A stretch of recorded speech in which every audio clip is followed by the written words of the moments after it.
Good morning and welcome to my channel. If you're new here, my name is Jennifer and I love to make sewing videos. So for this video, what I plan to do is recreate an outfit that I saw in the film Rear Window. Rear Window is a 1954 American mystery thriller film, and it was directed by Alfred Hitchcock and written by John Michael Hayes. The main characters in this film are L.B. Jeff, played by James Stewart, and Lisa Fremont, played by Grace Kelly. Jeff had just gotten into an accident and his photography career was put on a standstill as he's spending his time at home recovering. During this time, he looks out the window and everyone else has their windows open. I love the neighborhood in this film. It's very lively. And Lisa is a model. She seems to be interested in Jeff. She goes over to check up on him, but it seems like Jeff is distant and doesn't see himself dating someone like her. But I would not be looking out the window if Grace Kelly was in my home, that's for sure.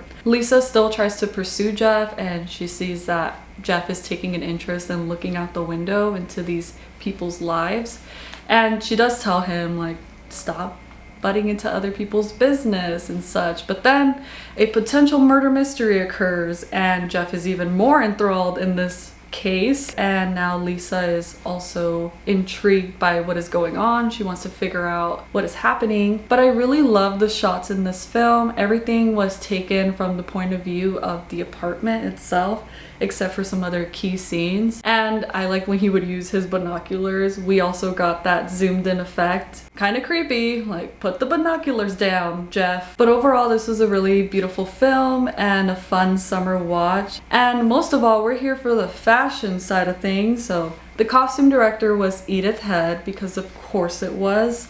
These designs were really beautiful and stunning.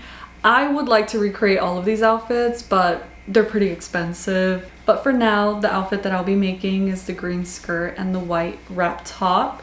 I have the patterns and the fabric right here. I'm ready to show you, so let's get into this project. For the top pattern, I'll be using this wrapped halter top, and it's from Bobbin Patterns. For the skirt pattern, I'll be using Butterick 6622. So these are the fabrics that I'll be using for this project. They're both 100% linen, and I got them from the Fabric Turkey shop on Etsy.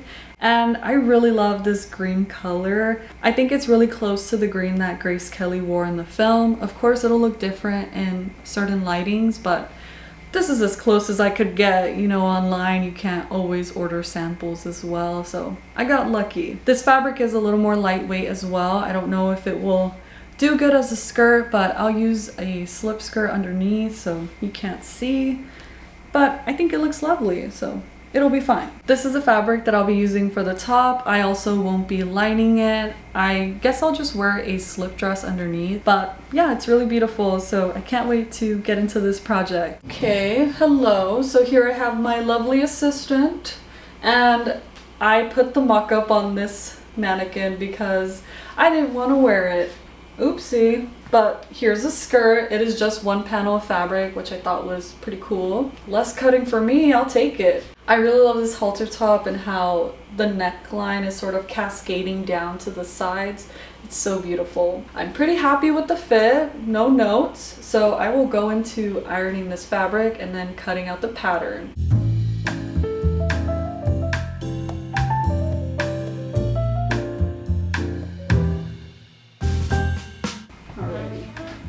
Zoe. It's so silly. How can I say no to you?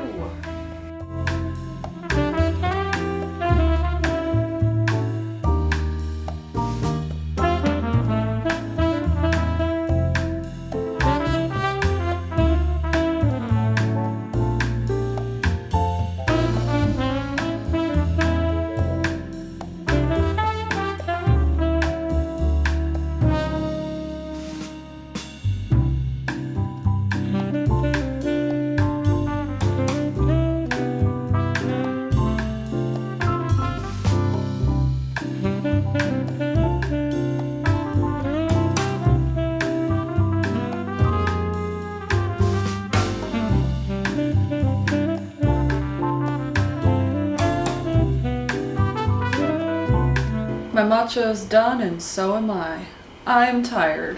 what I'm gonna do is put this aside because when I am focusing on something, the time flies and then 3 hours pass and I'm like, I just sat down 10 minutes ago, what happened? But we're making good progress. See y'all mañana. Bye-bye. Good morning, it's day 2 of sewing, and right here I have my little tea, David Bowie cup.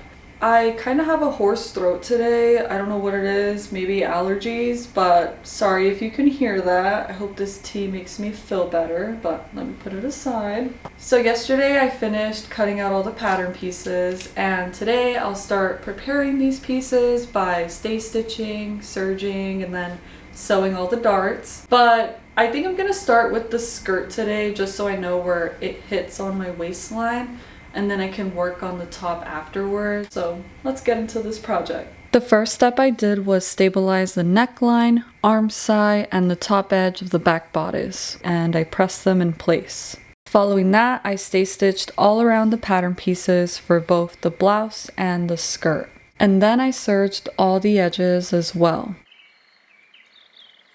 Good morning, it's day 3 of sewing, and yesterday I finished up all the edges of the fabric over here. And I also worked on the mock-up. I did the back pleat all the way, and it seemed a little difficult at first when I was reading the instructions, but it's fairly simple. So with all that being said, I'm ready to get started with sewing up the green skirt today. We have no time to waste. Let's go. I began with sewing the waistline darts on the skirt. To finish these darts, I tie 3 knots and then I snip the excess thread off. And here's Zoe being cute as always, just wanting a little pet. After that, I sewed the center seam right sides together with a 5/8 of an inch seam allowance, starting below the zipper stopping point. I followed this stitch all the way down and then I backstitched at the hem. Then I used a basting stitch to sew above the zipper stopping point, because here's where the zipper will go. Once I was done, I pressed this seam open. Here I'm marking the zipper stopping point with some chalk, and I'm using a basting stitch to temporarily connect the edge of the seam to the back panel. Okay, I forgot to press my darts, and I should have pressed them before I even sewed the back center seam, just so it's a little easier, but I mean, it's never too late, right? Oh my, okay. I'll just press them right now. And that's exactly what I did. I pressed these darts towards the center back seam. After that, I began to sew a basting stitch to mark the kick pleat arrow thingy in the back. And then here I'm basting the other side of the kick pleat.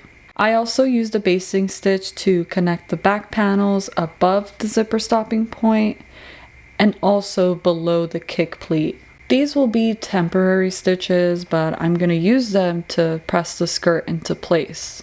From here, I sewed the permanent 2.5 stitch length in between the zipper stopping point and the kick pleat arrow. And then I did a back stitch to finish that seam. Then when I was done, I seam ripped the zipper basting stitch, but not the basting stitch below it. This is a little hard to explain, but I started to iron that tubular piece of fabric open while making sure the 2 center seams are lining up. And I did this all the way down to the hem. You'll start to see a rectangular piece here. Once that was done, I sewed another basting stitch above the zipper stopping point so that I can connect the fabric fold to the back panel. After all of those confusing steps, I turned the skirt right sides out and started sewing the kick pleat arrow. Here I'm just moving the skirt into place, but it was kind of difficult. For this, I just used a straight stitch and backstitched on both sides. At this point, I seam ripped the basting stitch below the kick pleat, and I left the center seam behind it alone.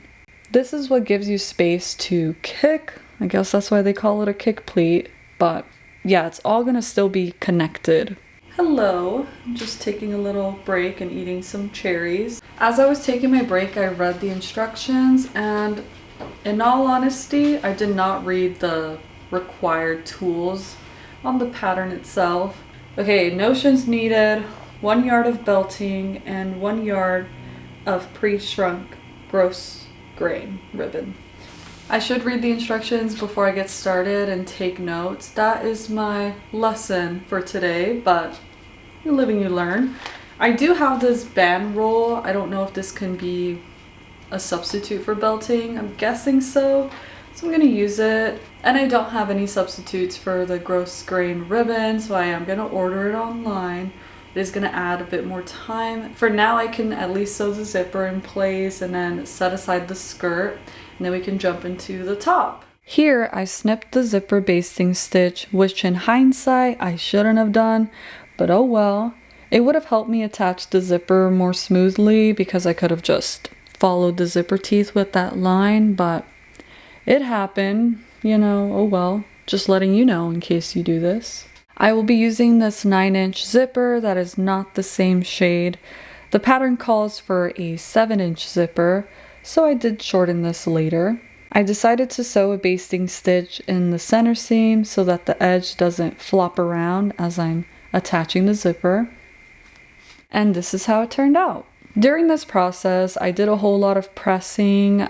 I thought this would help everything lay flatter, and I think it did. I made sure to mark 6/8 of an inch above the zipper stopper, and this is so that the waistband seam ends up being 1/8 of an inch away from the stopper because the seam allowance is 5/8. And to shorten the zipper, I used my hand turn wheel and sewed a straight stitch back and forth. Next, I placed the zipper in the center seam, making sure that the stopper is above the point where the two seams meet. I followed that up with a basting stitch so I don't sew the zipper with these needles still in here. Lastly, I sewed a straight stitch about 5/8 of an inch away from the center seam all around the zipper teeth, and the bottom was sewed at a diagonal point facing downwards. Now I am able to remove all the basting stitches, and finally, after all of those steps, I am done sewing the zipper for the skirt.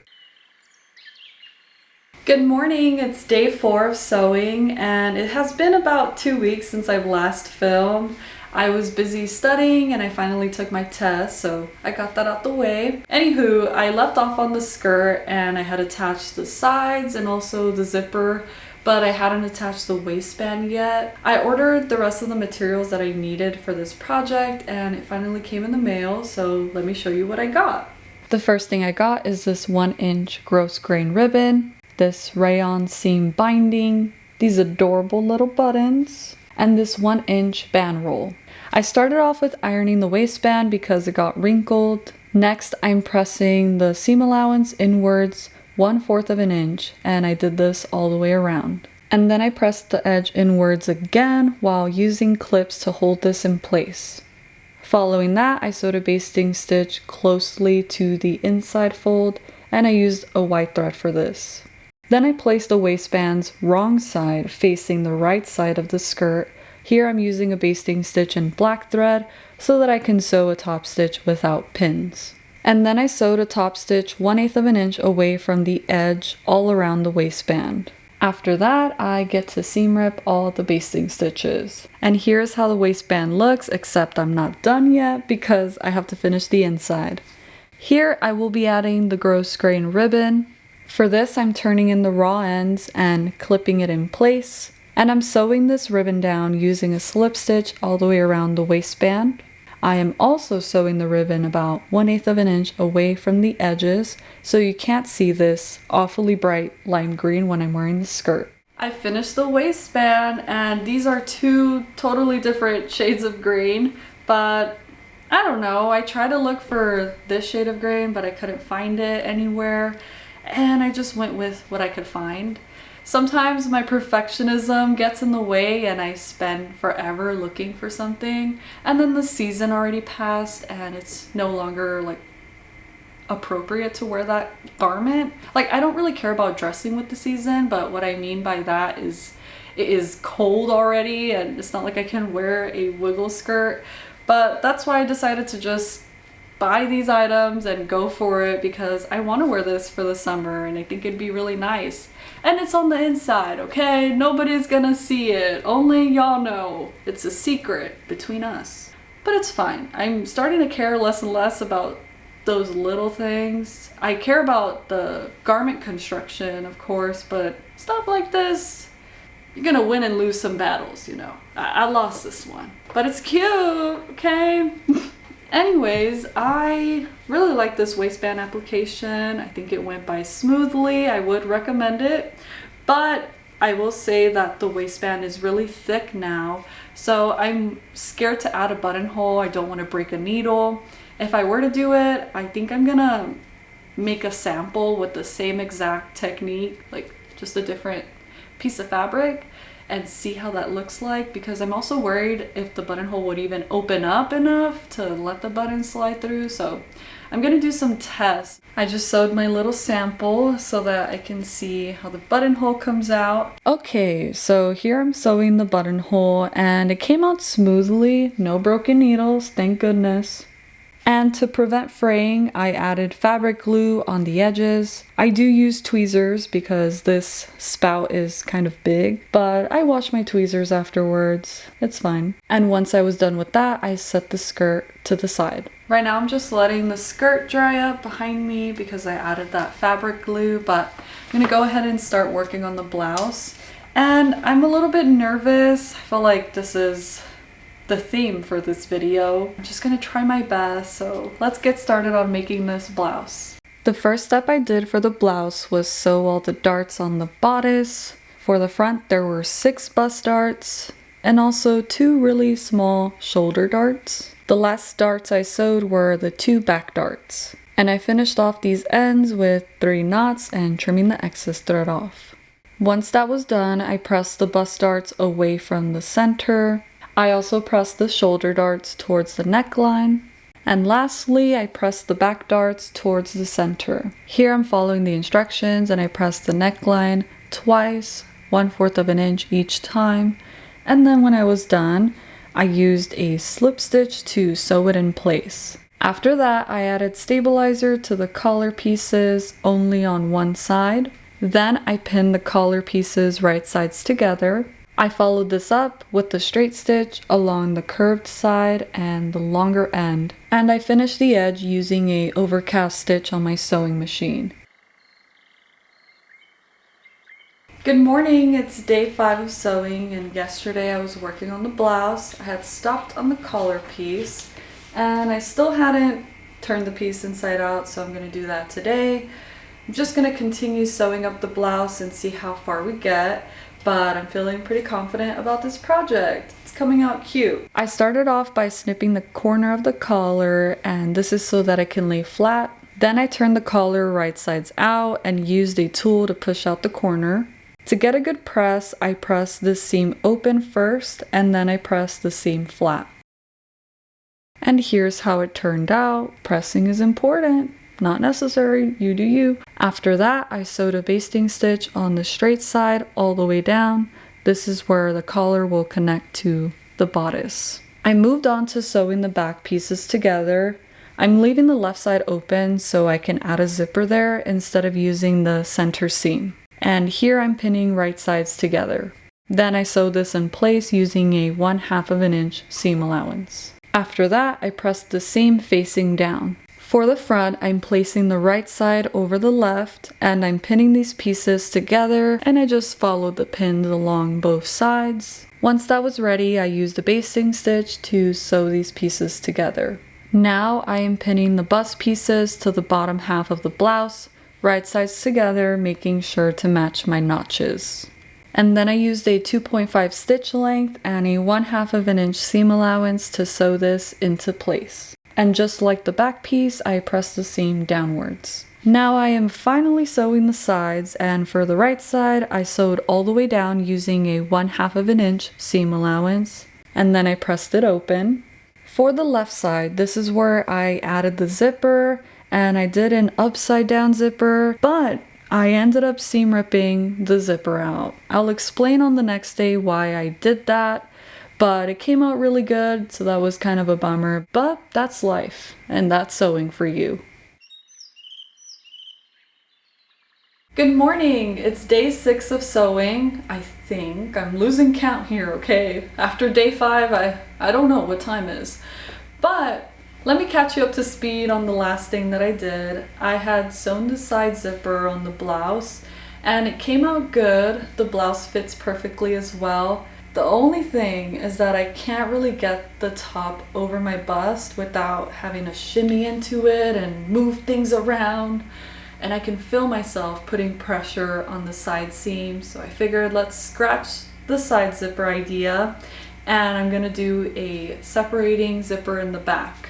And I ordered a plastic one. I normally go for metal because it's more flexible, but it's what was available. But yeah, I ordered that separating plastic zipper and it should arrive in 5 to 7 business days, so I'm gonna wait. But for the meantime, I do want to move on to the next step. The next thing that I'll be making is a fabric belt, like the one that Grace Kelly is wearing in the film. And I have the fabric belt kit. The only thing I don't have is fabric. So I'm gonna visit one of my favorite fabric stores, Blue Armadillo Sewing Company, and I'm gonna look for some 100% white linen. With that being said, I will see y'all back here when I have all the materials. Let's go fabric shopping. Bye-bye.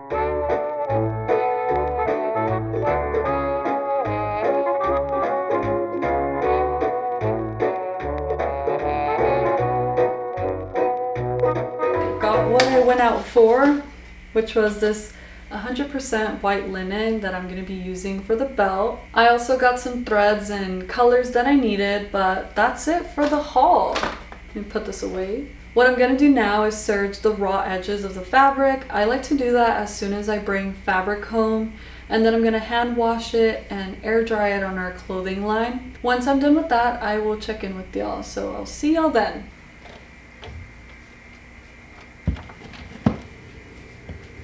Let's jump into what I'll be using for the belt. I have this 1.5 inch buckle, also a 1.5 inch belt backing, and interfacing for the fabric. The first step I did was iron the fabric. Then I referenced my book, Clothing Construction by Mansfield, and went to the belt instruction section. So the strip for the belt should be the length of the waist measurement plus 7 inches, and twice the finished width plus 3/4 of an inch for 2 seam allowances. And the length should follow the lengthwise grain. Cut the strip next to a selvage. Then for the belting, it should be 1 inch shorter than the fabric belt. I tried to simplify that information, and I made an equation here that you can use for your future belts. After plugging in my measurements, I started off by cutting the fabric for my belt. I cut the exact same width and length for the stabilizer as well. I moved on to the belt backing, and I was trying to get it to lay flat. I kept struggling. I gave up on trying to flatten this belt myself, so I decided to put weights on it, hoping that when I remove the weights, the belt will be somewhat flat. After that, I serged the edges off of the fabric. Then I cut out a square piece of fabric for the buckle. I put some stabilizer on this fabric, and then I attached the sticky outline for the buckle that comes in the kit. Following that, I cut off the excess fabric. I also cut out the fabric in the middle, and then I cut the marks on this piece as well. When I was done with that, I added E6000 around the buckle perimeter. Here's where I placed the outer buckle. I began to add glue in the inside of the metal piece and folded the flap of fabric over. I held this in place using clips, and I just did that all around the buckle, which was very annoying, if I may say so myself. I was looking for some peaceful crafting today. It didn't happen. After I let the glue get tacky for a few minutes, I placed the inner buckle piece inside the outer buckle piece, and then I hammered it down lightly. As much as I wanted to beat this buckle down, I showed restraint, and I just ever so lightly tapped it into place using the weight of the hammer. Don't want to go too crazy, because then you're going to bend it. And then I set the buckle aside for it to cure fully. I moved on to the skirt because I have yet to hem it. I began with sewing a basting stitch on the hemline because I only marked the inside of the fabric. After that, I ironed the fabric about 5 inches from the bottom. Here, I am also ironing the rayon binding strip because it has some folds, and I did use the synthetic heat setting. Can't really see it. That's the center seam. No, it's not. That's the center seam. And I'm going to leave about 2 inches of slack, and I won't start sewing until about 2 inches away. I couldn't find any steps on how to do this, so I'm winging it. And so I continued to pin the rayon binding into place all around the bottom. When I reached the back center seam, I left 2 inches of unpinned fabric. Once everything was pinned, I sewed a straight stitch 1/8 of an inch away from the rayon binding's edge. I also did a back stitch about 2 inches away from the center seam on both sides. Next, I used pins to mark the center seam. Then I flipped the rayon binding over so that I can line up the markings, and here I used 1 pin to join the ends together. I followed that up with sewing a straight stitch, and then I cut away the excess binding. After that, I pressed the seam open just using my fingers, and I finished pinning the rayon binding in place. Then I continued the straight stitch, making sure to backstitch in the beginning and end. Maybe I'm over-explaining a bit here, but you know, if you've never done this before, and I haven't either, it's good to show all these steps. Once that was done, I pressed the hemline using the basting stitch as a guide, but it was 2 inches thick, just for reference. Then I pinned the hem in place, and to sew the hem down, I used the slip stitch. Once I was done hand sewing, I removed the basting stitch. I moved on to the buttonhole and used my miniature chisel and board to cut out the buttonhole. I also marked the button placement with my erasable pen. Then I sewed the button on, and with that, I was done for the day. Good morning, it's day 8 of sewing. 2 days ago I finished working on the skirt and now it's done. I also finished the belt buckle, let me show you. Here I have the belt buckle, and I don't want to admit how long it took me to make it, but at least I'm finally done. And I finally received the separating invisible zipper in the mail, so when I'm done working on the belt, I can work on the top and hopefully finish, but we'll see. And so let's go ahead and jump into making the belt. Here's the marking I made earlier that indicates the 3/8 of an inch seam allowance, so I want to line this up right there. Try my best. Here's where I'm sewing a straight stitch. I'm using a basting stitch for this first. After that, I press the seam allowance on the other side of the belting inwards, and I also press the end of the belt inwards as well.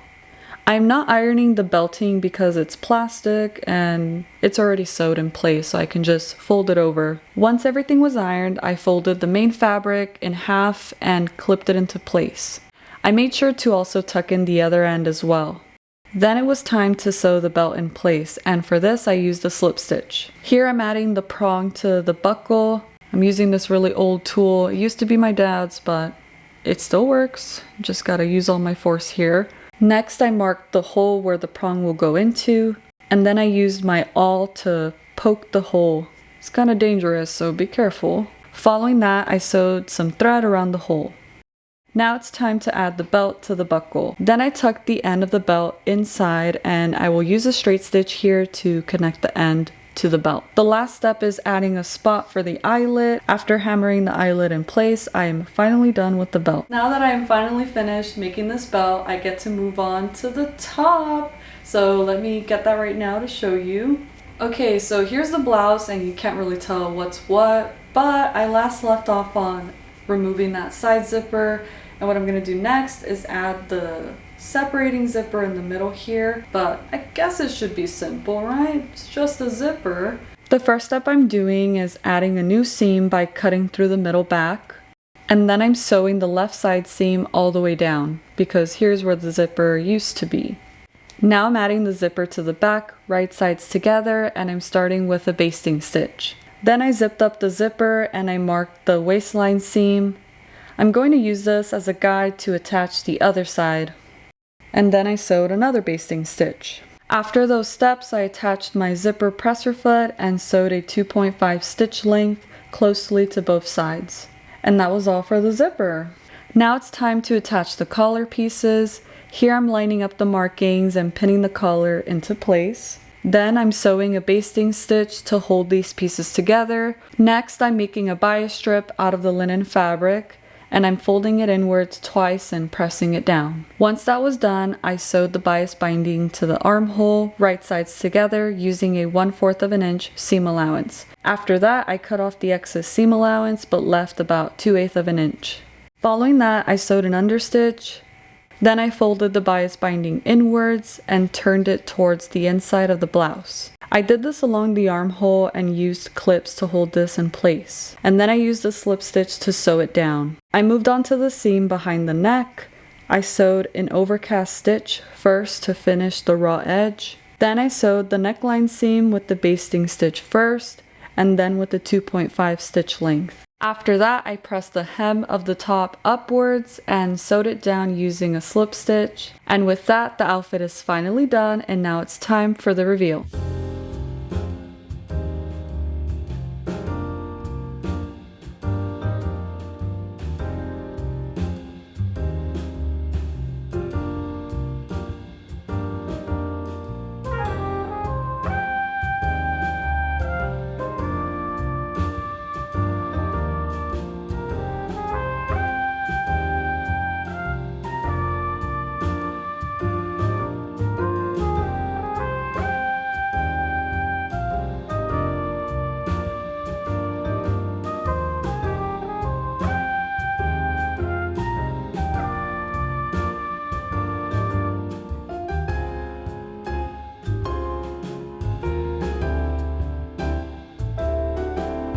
Hello there! So we have finally made it to the end of the video, and now it's time for the wrap-up portion.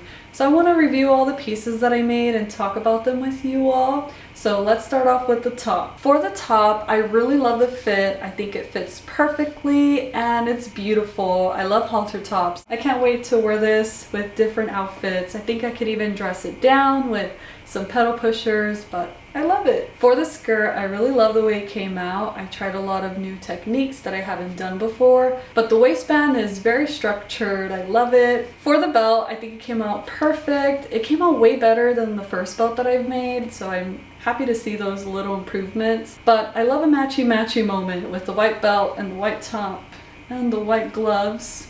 I will say I didn't wear all the things that Grace Kelly wore in the film. I'm not wearing the jacket because I didn't want to make it.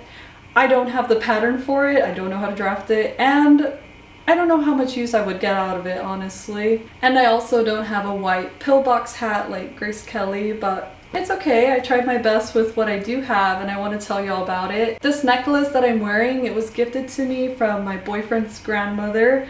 She gave it to me for Christmas. She's really supportive and super kind to me. I love her. But yeah, this necklace is really beautiful and it looks really similar to the one that Grace Kelly is wearing. I also am wearing these pearl earrings. I bought this myself at an antique store. I was looking for a match for this necklace, so I got really lucky because I think they're a very similar sheen and color, so it was a perfect match. And for the gloves, I bought these at a vintage store here in San Antonio. It's called Sisters in the Park, and these fit me surprisingly. I'm always trying to buy vintage gloves, but they're so tiny and my hands are pretty big, so I got lucky with these. I love them, so I'm gonna put them aside now so you don't see all of my hand movements.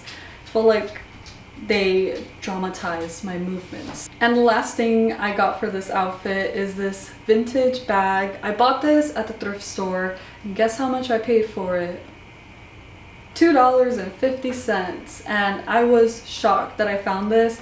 I could tell right away that it was from the 50s, but I looked inside because I'm curious. When I opened the purse, it said Woodward and Lathrop, made in France, but it's sold in Washington. I looked up that company, and the building Woodward and Lathrop is still in Washington, but they are out of business, so I do have a little piece of history here. I also really love the design of this purse. It's really beautiful, but also functional. When I was setting it down, it doesn't fall over or anything because it's structured and it's pretty spacious. But for the little handle at the top, you just lift it up and it opens, and then to close it, you pinch it. So that's pretty cool. And when I was in the thrift store, I was checking to see if anything was in there, like some money. No, I'm kidding. But I found this little postage stamp. I tried to look it up. I don't know what year it's from, but it looks pretty old, so there's that. But yeah, I'm gonna keep this in a notebook or something. Okay, so that's the end of this video. I want to thank you so much for watching. This was a really long one, so remember to drink some water after this. But yeah, thank you all so much, and I hope you have a beautiful day. I'll see you on the next one. Bye!